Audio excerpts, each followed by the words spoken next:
Hopefully we can get Dave to call back in here. Maybe this is him. Hello. Hey. Hey, is this Dave? It is. Awesome. We are having real live radio happenings at the moment here at KZSC Santa Cruz. I'm not lying to you this time, we have Dave Nihill on the line, founder and MC. I turned on the live stream to listen there about 5 minutes ago, and I heard him say, now we have David joining us. And I was like, I'm pretty sure I'm not on the line, because I'm definitely trying to get through. But now I am. Yeah, they told us that there were all kinds of hiccups and lobby calls, but thank you for trying again. Founder and MC of the Real Irish Comedy Festival. First off, what's the Real Irish Comedy Festival? Oh, it's a festival of Irish comedy. So we figured that there's a lot of jokes about Ireland over here. And a lot of the time, they're not really delivered by Irish people. So we thought, well, if someone's going to make fun of us, we should probably get over there and do it ourselves. So, yeah, we're showcasing some of the best Irish comedic talent in the U.S. and doing a run of shows. And we'll be in Santa Cruz on this Sunday. Awesome. And you have an affinity for the Bay Area. I noticed that's kind of your home base since you ended up in the U.S., and you have a special love for the over yonder regions of the Deep South, such as Fresno, Stockton, Redding. Can you tell us about why you've chosen the Bay Area and California as your base of operations, and how you view our sort of socially aware image that we have? Yeah, thanks very much. Well, yeah, it's hard to go home once you get used to the weather over here in your part of the world, especially back to Ireland, although you wouldn't think that with the rain at the moment. So I've been calling the Bay Area home on and off for over 15 years now. And the affinity with all those areas, I guess, is a lot of people that have a lot of Irish heritage in their system and are chatting away about Ireland, or just got the old 23andMe results, and they're like, look at that, I'm Irish all of a sudden, or talking about issues somewhere between their country being woke over here, or stereotypical jokes about Ireland, and then just being kind of shocked when we give them a bunch of information about how woke Ireland really is at the moment, and how far we've come in a short space of time, and how a lot of that kind of perception is outdated for a country that has like 17% immigration at the moment and growing, and we're one of the only countries in the whole world that doesn't have a single political party in parliament opposing immigration. And it's just cool little facts like that things people don't seem to know over here. So we thought comedy was a good way of getting it out and about from everywhere from Redding to Stockton and down to Santa Cruz and all between. I have an affinity with Santa Cruz because I go kite surfing down around there quite a bit. So I love the place, and I'm looking forward to getting down there this Sunday. Awesome. And I read that you got into comedy in your early 20s. You started traveling very ambitiously, and then eventually now you're a comedian and an author of the book. Do you think you're funny? And how did you fall into comedy? How did it become your full-time occupation? And would you ever recommend it to anyone?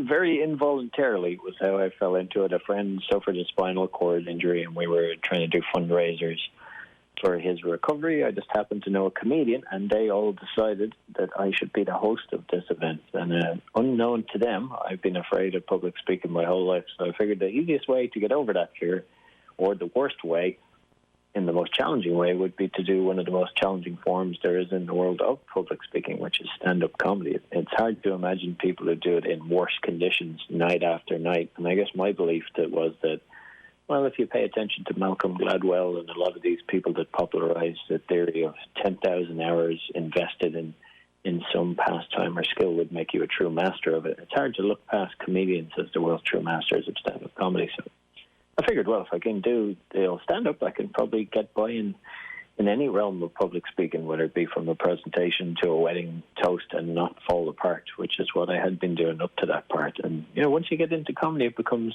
quite addictive. So although it scares the life out of most people, the very thought of it, I'd certainly recommend it, because it just forces you to communicate whatever your thinking is in the shortest amount of words, really using brevity as levity, and then seeing, can you get a reaction out of something that people might not want to voluntarily react to.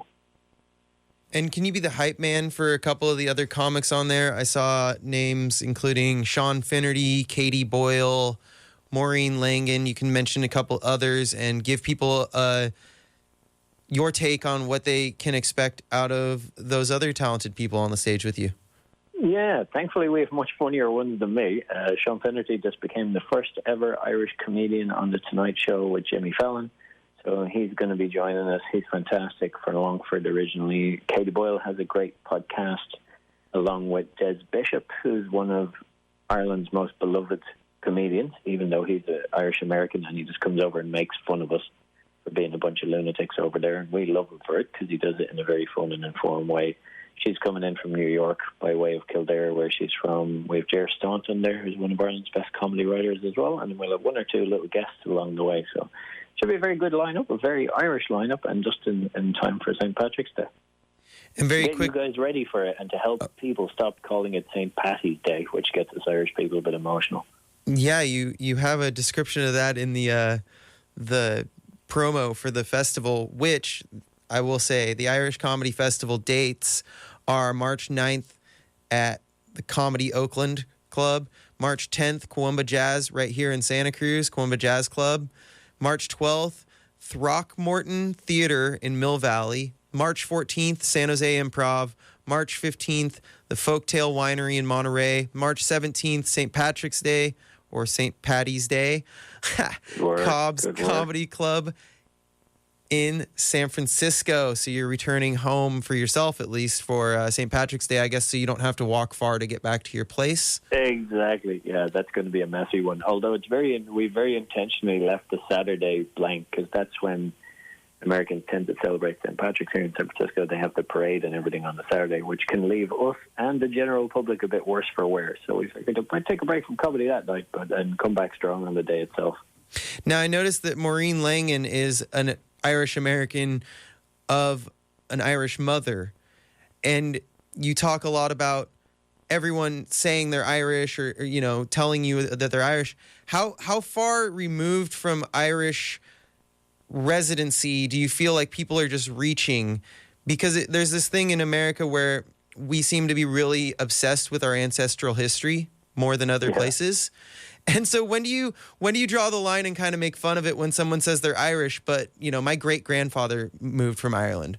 So I wouldn't really say I'm Irish. I would say I'm from Irish heritage. Back. Yeah, it's funny. We embrace, if anybody wants to be Irish, they're Irish, but we have more time for them when they're informed about being Irish. So there's no point saying, "Oh, look at I'm drinking a lot, must be because I'm Irish." We're like, well, it's not our fault that you're a screw up. Like that drinking is all on you. It's not a cultural thing.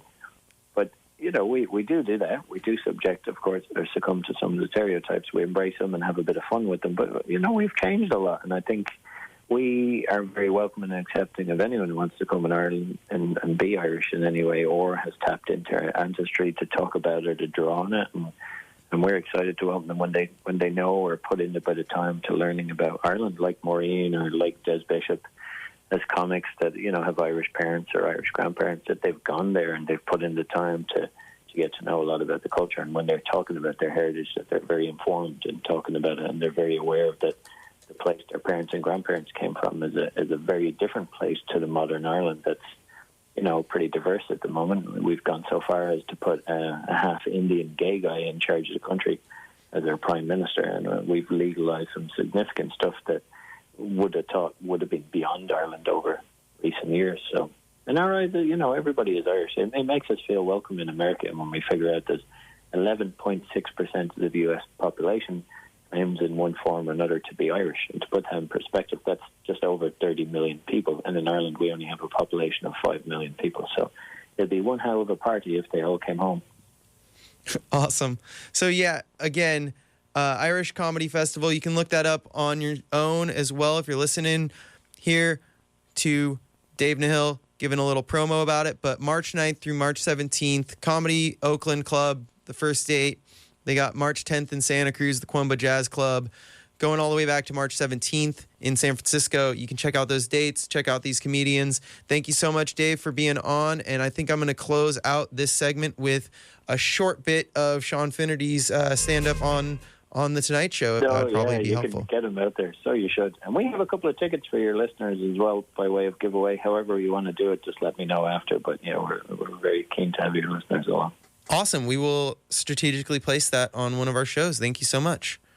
Thank you. Thank you. Have a great day. You too. Thank you very much. I moved here a couple of years ago from Ireland, and I love your Irish restaurants over here. They're so authentic, you know? I'm a big fan of the quesadillas. Really just remind me of home, you know? I was in one of these restaurants not so long ago. I saw this on the menu. Irish nachos. Fantastic. While I'm at it, why don't I try some of that famous Canadian sushi? Here's the thing, I like Irish food, I like Mexican food. Just advertise the place so I know what to expect, you know? Like, do you like stew and fajitas? Well, come on down to Taco Flanagan's. Free tequila shot with your shepherd's pie. Thank you so much again to Dave Nihill. That was Sean Finnerty there. A little clip from his Tonight Show with Jimmy Fallon set. And hopefully we have that caller coming back in. I was just going to welcome them back.